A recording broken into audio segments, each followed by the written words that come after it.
Mike Radich here, and I'm now joined via Skype by IGF Heavyweight Champion Oli Thompson. Oli, how are you? Very well, Mike. Thanks. Good to be here speaking to you.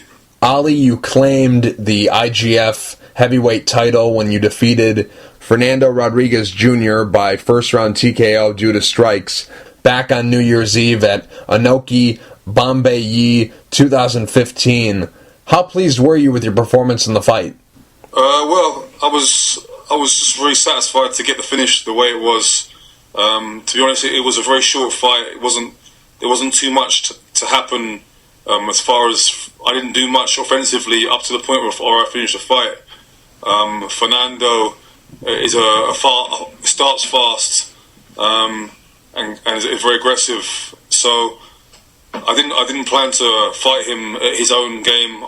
So I had to just be patient and try and stay calm and take my opportunities. And I was really happy to get the good stoppage and the knockout that's been coming for a while. But I haven't had one for a little while. So it was a really nice feeling. And I would take that win whichever way it would come. But to get it in nice style is always a nice bonus. And when the video comes out, you see for yourself, it's going to look pretty nice.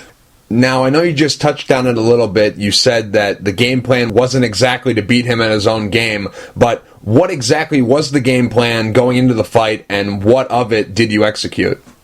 Well, there's a strategy for me as far as how I will implement what I want to do, and there's also the strategy of how I react to what he does, and sometimes they're not exactly the same. Mm-hmm. My strategy as far as how I implement my game is to try and make it a long fight and use the superior conditioning and wrestling to wear him down.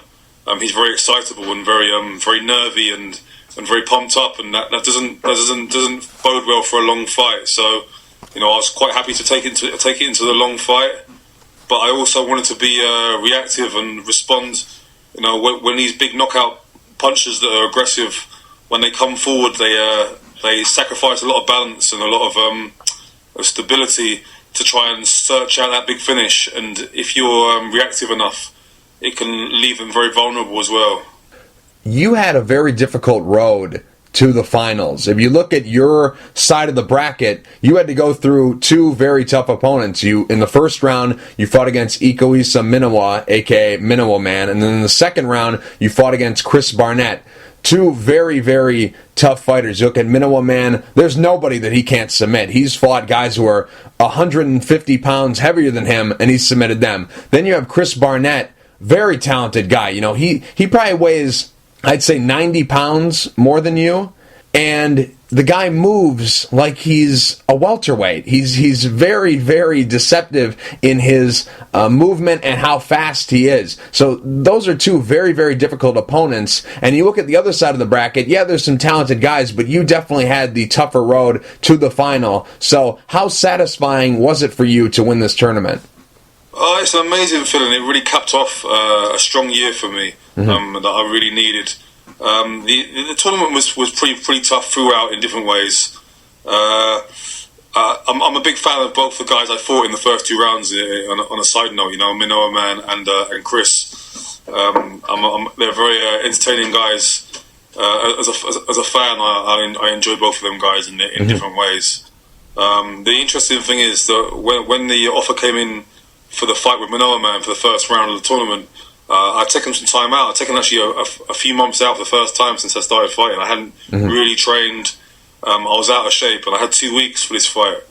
So all we did, I went to my coach and said, "Look, we got to go to Japan. We don't want to turn down Japan." Right. So I wasn't really thinking about the tournament and stuff like this. Just to go to Japan, and I said, "Look, we're fighting this guy Minowa Man," and all we did for 2 weeks was we just went through the leg lock defenses and nothing else.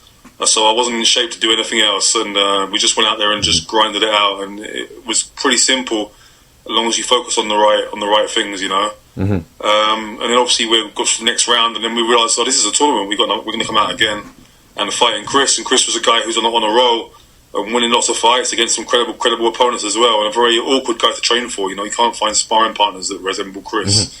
Right. If they resemble him, they can't fight like him. If they can fight like him, they don't resemble him. Right. Well said. So it's tough, but I also saw a guy who had lots of vulnerabilities that I felt like hadn't been exploited as well. But it's a matter of going out there and fighting with positively and fighting with confidence. If you're too worried about what he's going to do, it's going to play into his hands.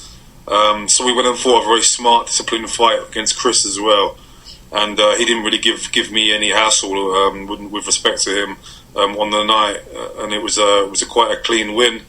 And and onto the final of another very different fight. So all the opponents were very different, but dangerous in their own way. There wasn't any idiots, should I say, in the tournament. Mm-hmm. There was everyone had their own ideas and plans to win the tournament, and maybe they didn't see me winning the tournament. But after the Manoa Man fight, we started looking at it in that way.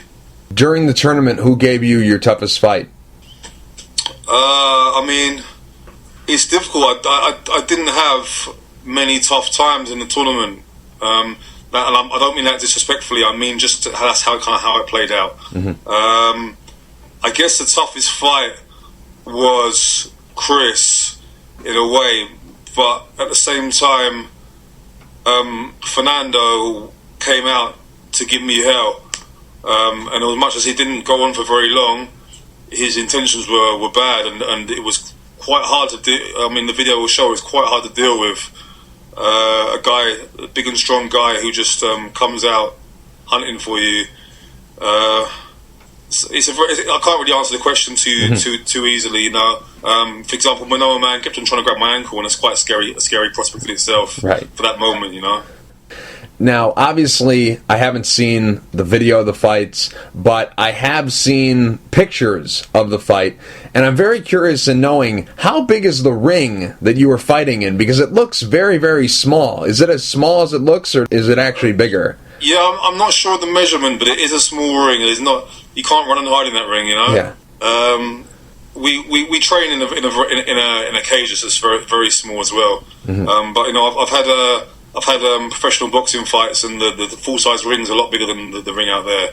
Mm-hmm. So it does slightly change things, but it's probably slightly bigger than it appears as well. But it's not massive.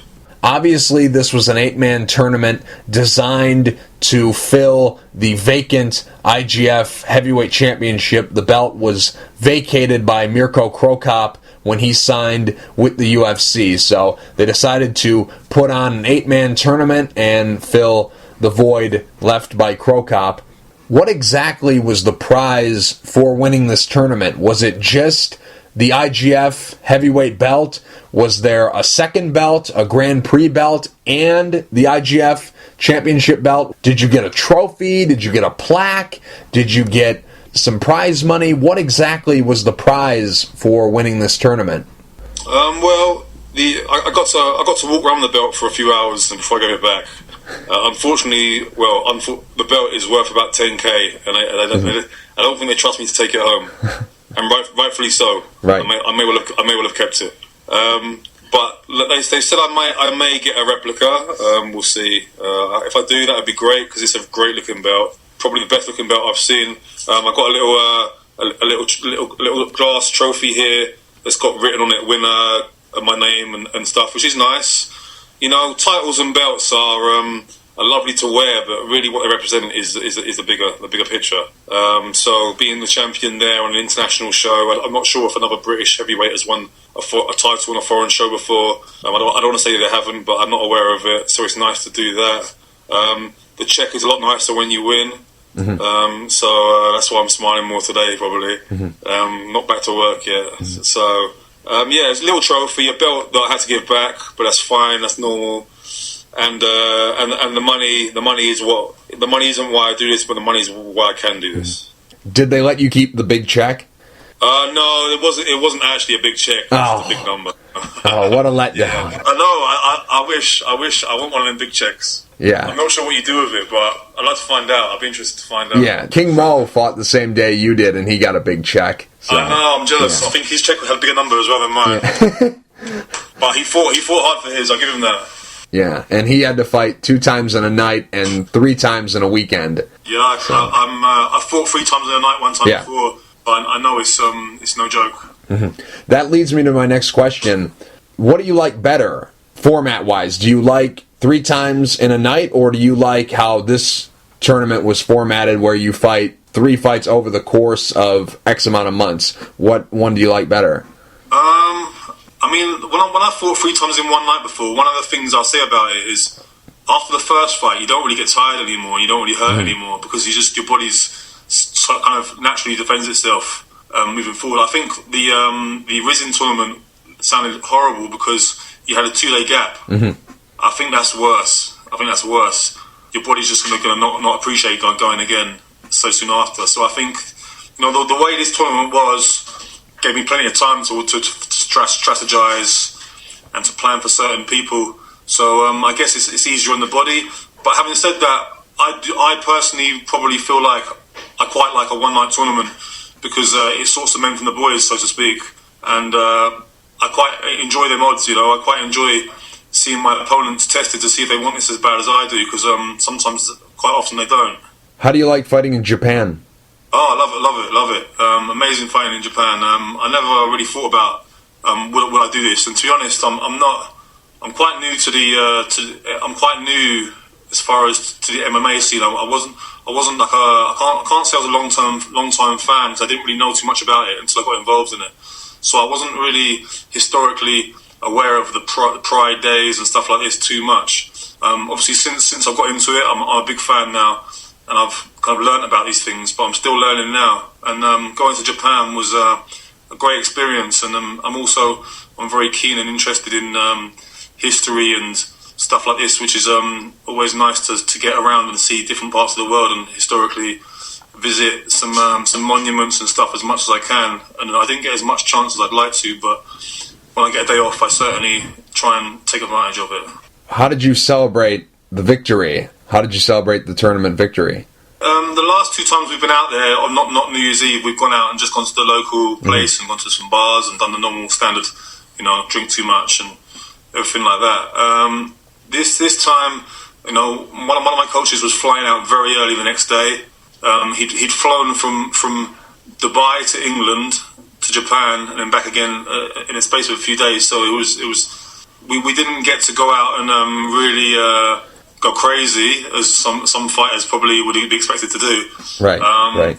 We kind of agreed to go out. We went out and had some drinks, just literally like a few drinks in Tokyo, in the hotel bar, watched over the Tokyo Dome, the lights, and just literally saw it in together and enjoyed the moment, on the understanding that when we get home, we'll have a party and do it after.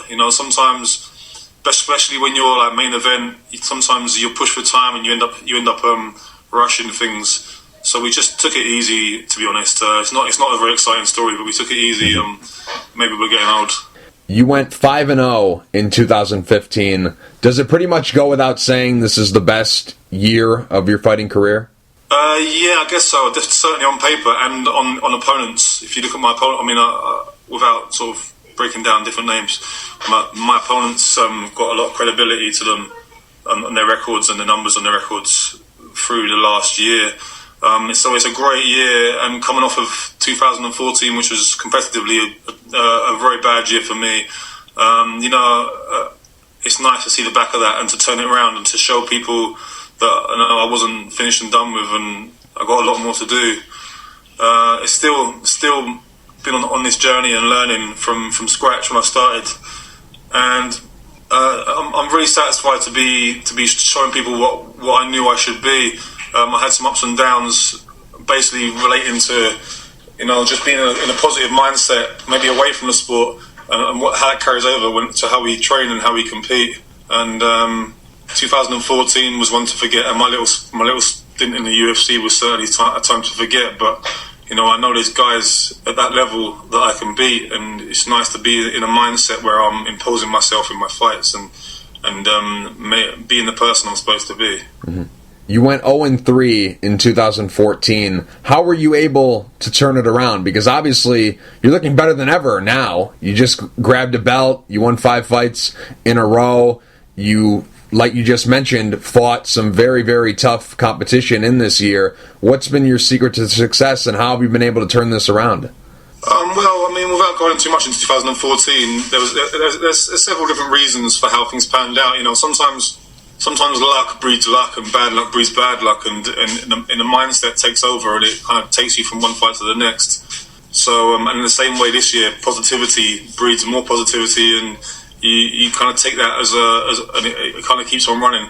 To be honest, at the end of 2014, I said I had a few months off. I stepped away a little bit, had to review what I was doing and why, and I decided 2014 I'd taken fights for the wrong reasons, and it doesn't make the fight any easier or harder, but it makes it harder in the fact that your motivation isn't where it needs to be. Taking fights because for example, you need the money. Fighting for money is good. There's nothing wrong with fighting for money, but don't fight because you need the money. Fight for the money. You know, do you understand what I mean? Right. Yeah. You know, fighting for the money is good. You shouldn't be sacrificing your body for nothing. But if you're fighting because you need the money, it's a questionable attitude, and you're not going to be what you should be in the fight. So I kind of had to review what I wanted to do with myself and my life and competitively moving into 2015, and I basically just decided I wasn't going to actually I was not going to look for any fights. I won't look for a fight. I'm going to just sit back, gradually get back into my training when the time came, and if something came to me that was exciting and it motivated me, I would take it, and if it didn't, I would just stay on the shelf and just keep doing my thing. And it just happens that I hadn't even started training yet, and the Japan offer came in, and it did excite me. So I had to try and just find a way to get myself in shape in 2 weeks, because I've been just eating over Christmas, and when I eat. So there's no sort of like magic formula what I can say that made it all work and fall into place. It's literally taking the opportunities at the right times, and being knowing what makes you good at what you do. And I've got my little girl messing with me behind here. Say hello. I'm actually hiding. And just taking the positivity of one fight onto the next one, and I've got the biggest wins of my career this year, and it's nice because hopefully people, I know what I'm capable of athletically and sportingly, but it's just nice that when you add a few more people to that list to understand that a little bit more as well. Since you left the UFC, the big shows that you fought for, IGF, KSW, and BAMA, what organizations are you currently under contract with? Is it just IGF, or? I'm a complete free agent. I don't have a contract with anyone. Not even IGF. I don't work on a contract with IGF, but I'm the champion. So and I have very good relations with them. So we don't need a contract to be tied. But no, I'm a free agent. I'm on the market, and it's a nice strong time for me to be in that position. Right. So well, it certainly makes this year now an exciting prospect. When would you like to fight again? I mean, I don't like to wait too long because I like to be busy. I'm not a young teenage fighter who can just take his time, and I want to do things. I want to fight often. Like fought 5 times last year. That's the most I've ever fought. That was a good year. I'd be happy if I fought 4 times this year. But having said that, I just want to spend a few weeks with family time, and maybe have a little holiday with them, and then get something agreed. A couple of months of training camp to bring myself where I need to be. So I guess if we're talking about now, maybe something like April would be great. But having said that, I'm a sucker for a good opportunity. If someone says, "Oh, that I've got this going on in February or even January," I'm stupid enough. If it really excites me, then it's not like I'm really out of shape. I've had a week of trying to get out of shape. Oli, we'll end on this. It's a little segment I like to call Really Random. That's where I ask you a random question and you give me the real answer. Some of these questions are custom made just for you, and some of these questions are generic ones that I ask all the people I interview. So here's the first question. Superpower you'd love to have? Superpower I would love to have? I've got so many already, man. I like to fly. Because I really love my geography and history, and I love to just visit the world every day, and yeah, that would be pretty cool. You're already Superman, because you're already the world's strongest man. I'm nearly there. Yeah, that's right. Yeah, that's all you need to complete the cycle there. Favorite movie? Favorite movie? I love the original Planet of the Apes. Movie you've seen the most times? Movie I've seen the most times. That's maybe Dumb and Dumber. Favorite color? Green.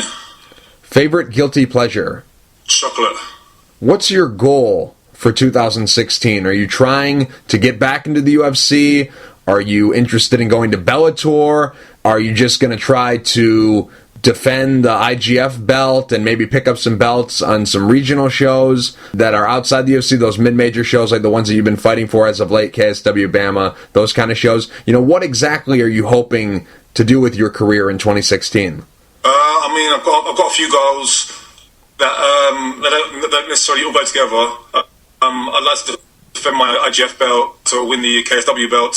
I would like to have Bellator and the UFC calling my phone, boosting my ego, and I would have to decide what I do about that. But it'd be nice to have, whether I go there or not, it'd be nice to have them offers, and it would be nice to win some fights in the UFC. But I'm not thinking about that. Having said that, that's not something that I'm even considering. Right now, you're 36. How much longer do you want to keep fighting? Right now, you're doing very well. 5 fights you just won in 2015, and like I mentioned earlier, you're looking better than ever. You're like a fine wine. You're getting better with age. How much longer do you want to keep doing this? Do you have a set date in mind? I want to stop when I'm 40. I want to stop in 20 more fights, 10 more fights. How much longer do you want to keep doing this? Maybe a year or two. Really? Maybe a year or two. Not because I would personally love to fight for another 5 or 6 years, but you know, at some point in my life, I'm gonna change and make decisions based on other people around me, and not the selfish decisions I would make in the last 10, 15 years of my life. Mm-hmm. You know, I'm still very giving and make sure that it works for everybody, but at some point, I want to focus on the success of these little people behind me, and that might mean stepping away and having a little bit more stability in what I do. Do you have any interest in doing some more boxing, or is that completely over with? No, I still hold my professional license, and I love boxing. It's a real passion for mine to love. I love doing it. But having said that, I'm building up from the bottom as far as reputation in boxing, so there's no money in it for the moment, and I have bills to pay. So it's kind of like, it's not really a decision to make. The decision's made for me because I have to take the checks that have more O's in them. And you know, this year's been successful financially as well, so everyone's happy with me right now. Are you done fighting at 205? Have you closed the book on going back down there? I think Brett McDermott closed that book for me. To be honest, it was cool. I made the weight, which was a nice challenge. Right. I felt good, and to be honest, I dealt with the fight. The fight was a very simple fight for me, but I made a mistake, and I got caught jumping in, and caught with a shot in my temple, and that kind of ended the night for me. It's not something that I enjoyed doing, cutting my weight. And the thing is, I couldn't do any strength training in the whole camp for the fight, because it would have put me over the weight. I couldn't do so it kind of, I felt a little bit more less bulletproof, a bit more how do I say, just not quite as strong and resilient as I'd like to feel. So it was a cool thing to do. It was a bit of a whack loss on my record, to be honest. No disrespect to anybody, but I made a mistake in the fight, and I got caught, and that can happen to anybody. Why exactly did you go down to 205? Was it because you had lost 2 fights previously to that, and you were trying to go down to a different weight class to get a spark going? Why exactly were you down there? Yeah, kind of. It's just to make it, to keep the interest. You know, rather, you know, you can, when you've lost fights, you'll see other guys in the UFC. When you've lost fights, it brings the interest back to you when you change something, and that's basically what I did. And like I say, it was quite cool. I like challenges, and it was challenging to make the weight and to go on a diet and go down. But I feel like I had to sacrifice a lot of things to be at that weight, and I could be successful at that weight, no doubt about it. But if I'd had a good fight that night, then I may have still be doing it now and being in a good place. Mm-hmm. It was a one-time opportunity for me. It was a one-time. If it worked, I'd carry on. But if it didn't work, I ditched it.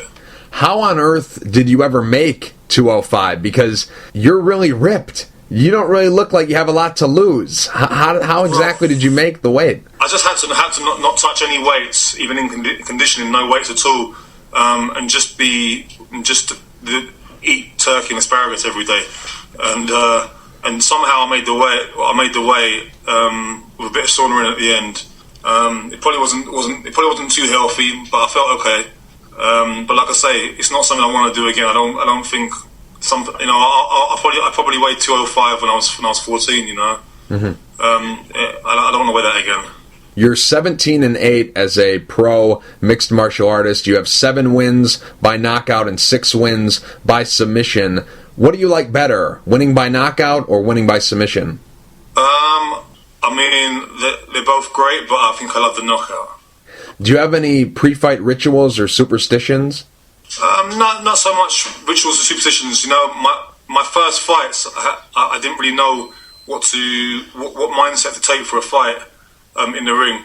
So it took me a few fights to learn what I should, how to build myself up mentally for the fights. Now I just try and get ready for a fight out back really early, so that I've kind of I've got tired and recovered once, and finish my preparations and with the positive stuff. So if we're doing lots of defensive stuff, I do that 2 hours before the fight.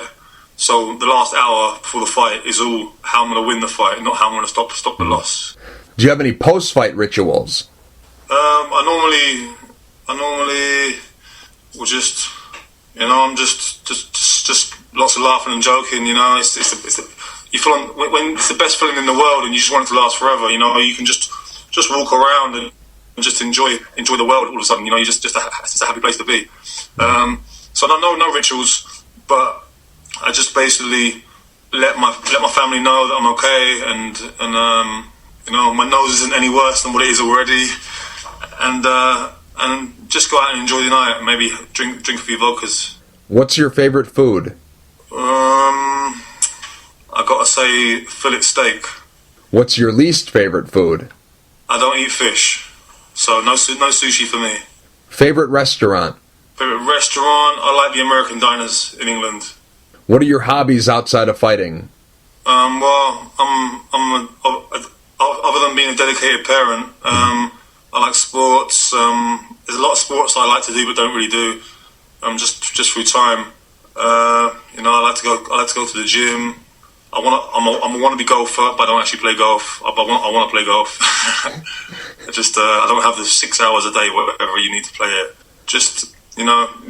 I'm pretty much a parent most of the time. What's your favorite social media platform?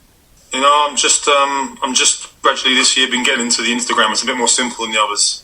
You haven't got to communicate too much. You can just sort of send it out there and let people see what you're doing, which works better for me.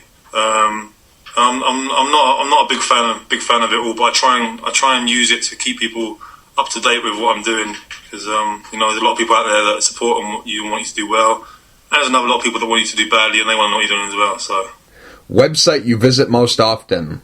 Checking the football, soccer news every day in the morning over here.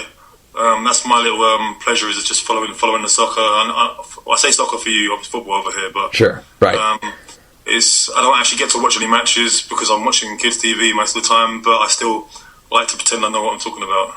What would you rather be known as? The best fighter in the world or the highest paid fighter in the world? What means more to you, glory or wealth? I would rather be known as... I'd rather be known as the best fighter in the world, but I'd rather be the highest paid fighter in the world. I don't care if I'm known as it, but I'd certainly rather be the reputation doesn't pay my mortgage or feed my kids, but the money does. As I've got older, I'm not as I don't have the teenage ego anymore. So I've learned to make the good decisions and for the right reasons. So like I say, I don't think there's anything wrong with a fighter fighting for the money, because it's a dangerous sport and you need to be compensated. If you weren't an MMA fighter, what would your job be? If I wasn't an MMA fighter, I would probably be maybe I could do. So I'll be doing some sports of some kind. Maybe I'll be throwing a shot put at the Olympics or something like this. Go-to song when you're singing in the shower? Oh, I like a bit of in the shower. Maybe a bit of Phil Collins, a bit of Lionel Richie. Classics. Nice. What's your New Year's resolution? Be on my phone less. Celebrity people say you look like? Oliver Reed when he was younger, I think someone says. My oldest daughter seems to think, and I don't laugh, but she seems to think I look a bit like Drake, which I don't really understand. Drake? Yeah, I don't understand that too much. Okay. But Drake wouldn't be too impressed with that. No one else. If you could stay one age forever, how old would you stay? I would stay at probably 17. Because when I was 17, I felt like I was the best in the world at everything. And walking around day to day, it's a great feeling. If you could trade places with anyone in the world for a week, who would you trade places with and why? That's a tough one. I'm trying to think of a good answer.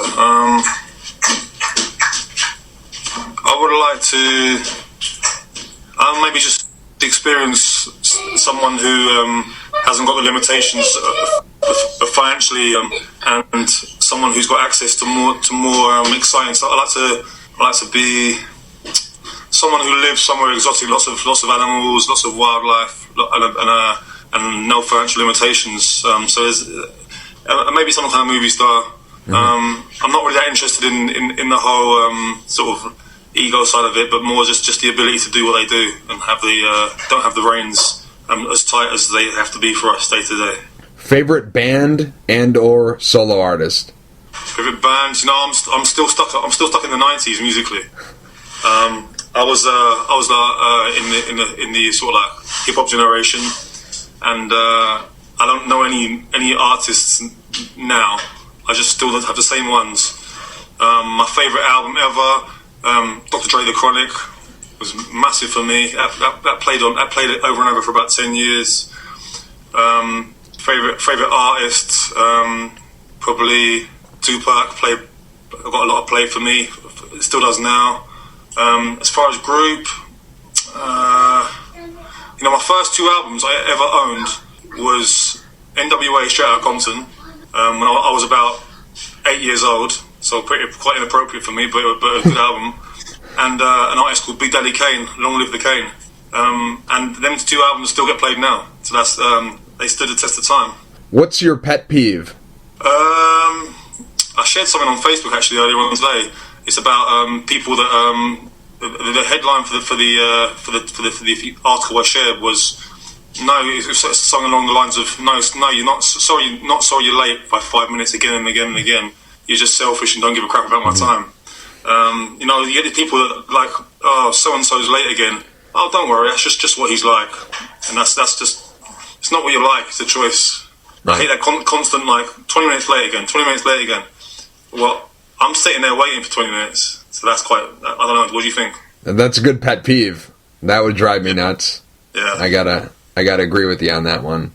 Now, let's say you found a magic lamp and you rubbed that magic lamp, and a genie appeared, and the genie said he was going to grant you 3 wishes. What would those 3 wishes be? I would wish. I can't wish for more wishes, can I? No. Get creative here. Yeah. I would wish for the first one. I just did it very boring. Just a lot of money. Okay. Just, for comfort. We've got to do one of them, haven't we?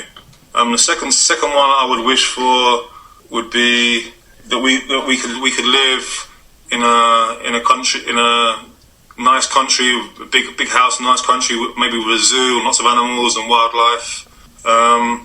And the third would be these questions aren't as easy as they sound, are they? I wouldn't mind living till I'm pretty old, maybe 150, something like this. What's the best thing that ever happened to you? My children. You know, I didn't have. She laughed.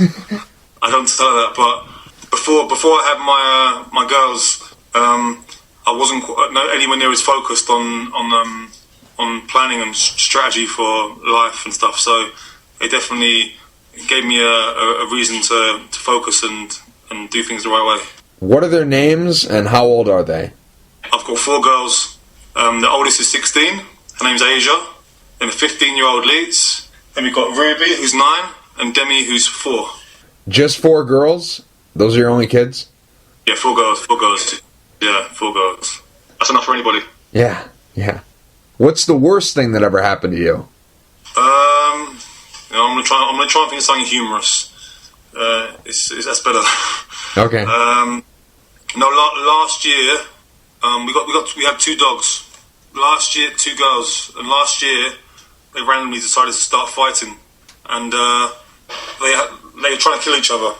So after going to the vets lots of times, lots of money, we had to separate the house into 2 different gates and stuff to separate into 2 different houses for the dogs. And it got to the point where I was pulling them apart and my hands were getting cut just from pulling them apart all the time. The stress in the house was unbelievable, and I had to rehome one of the dogs, and I was really, really upset about that.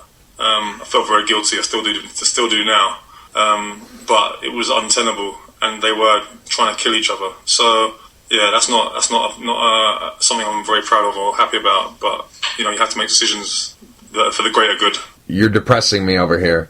Pretty bad. I could have gone worse. I tried to keep it. Okay, that was. I was gonna say, who are you with all these dog fights? Who are you, Michael Vick, with all these dog fights? I've got no respect for that guy's dog fights. Time period you'd like to go back and visit, and why? What, in my life or in general? Either or. I'd like to learn more about the human movement across the world originally. So I'd like to go back to a time when people were moving across out of Africa and moving across the world, and to see how that all works. But I'd have to live for a long time to really see it pan out, wouldn't I? But that's a curiosity I have. Person you look up to the most? Person I look up to the most? You mean sportingly or just in general? Just in general. It's probably sporting. I just always had a real thing for sort of great sporting champions. I love the few people over the years that have been dual sporting champions, who've been champions in more than one sport. Because I just always looked up to and tried to emulate that flexibility of being able to athletically adapt to every different. That's kind of been how I've tried to sort of be in my life as well. Are you a full-time fighter, or do you work a second job? I'm a part-time fighter, full-time parent, and I do a few bits of work here and there just to top me up along the way. But my main income this year has been through fighting, and fighting's been good to me this year. Number one thing on your bucket list? Right now, I'm just dreaming about having a holiday in a few weeks' time. I don't really look at it any further than that. I haven't had a holiday in a long time, and I really wanted to go away and just go somewhere warm for a week or two and lay on the beach and go in the sea. That's really as far as, nothing bigger than that. Mm-hmm. What's the plan? Where are you headed? Well, we're trying to find where to go because, for February, the temperatures are a bit funny some places. We're looking at some places and they said the average temperature is 21, and I'm thinking, well, if it hits 21, it's not too bad. But if the average is 21 and it hits 18, 17, we're not quite getting what we want. So we can go somewhere with guaranteed hot weather, but you're looking at double the price. And I've just got a load of money. I don't like giving it away too quick. Best advice you ever given through life, and best advice you ever given through fighting, and who gave it to you? Through life, best advice. If I could give myself advice, give my young self advice, and I could give myself some amazing advice. Because everything I've done in life, I didn't listen to anybody. I did it how I wanted to do it and learn the hard way. Mm-hmm. So I could write a book to give to myself 20 years ago, and my life would be very different. Right. As far as in fighting terms, just when I was losing a few fights, a couple of my coaches were just telling me to take it back to the origins of the fight and take it back to the root of the fight. Don't overthink the fight. Sometimes I lose someone I shouldn't lose to, which is anybody I've lost to, really. And they would say, look, don't be too worried about that person. Just if they did something wrong to you, you'd fight them in a phone box. You'd fight them, wherever it be. This is no different, and you can beat them just purely by just going out and fighting them. So don't over strategize. What's your hidden talent? Mathematics. Yeah. Really? You're good at math? I've always been good at maths. I don't know why. Okay. I don't like it. It just comes to you. Yeah, it's lucky. What do you worry about? What's something that keeps you up at night? I worry about finances. Even it's funny. What I say is true. The more you have, the more of a worry it is, because the more you don't want to not have it anymore. Mm-hmm. And I don't care. I'm not a fancy lifestyle guy with a fancy car and fancy clothes. But just to have the things you need when you need them can change your life. And when I've been poor, it's not like I'm just using the word poor. I've been poor, and mm-hmm. I don't know how I'm going to get the money to eat or to do this and that. So I know the meaning of it. So I really like to hold on to money. So the financial worries are the worst. Last question: if you could change one thing about the world, what would you change and why?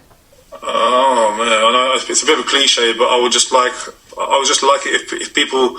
I know if everyone cared about other people, not just their friends, but just people in general, the way that I know I do. I think it'd be a better place. Everyone should look after to other people, and then the favour will be returned. So a bit of a cliche, but I really believe in that. Real quick before I let you go, do you have any sponsors you'd like to thank, and is there anything you'd like to say to the fans? Just for the fans, anyone that's backed me over the years when I've had downs. This is a good time for us now, and you've been proven right, and you took a gamble on me, so I appreciate that. Anybody that's still not convinced, just keep watching, because I can't lose at the moment, and I'm enjoying it, and I enjoy if someone comes on and says, what, I didn't believe in you, but you've proven me wrong, and I'm really satisfied and feeling it. It feels great. Mm-hmm. As far as sponsors, I've got a few people that back me. I've got obviously everyone I train with, all my coaches. You know who you are. Gold Standard Nutrition Chicken always supply me with my food for every month, so I appreciate these guys. Pitbull West Coast provide me with some apparel and good training gear. Also Impact LPA, and that's it. Oli, thank you for taking the time to talk. I really appreciate it. Great speaking. Anytime.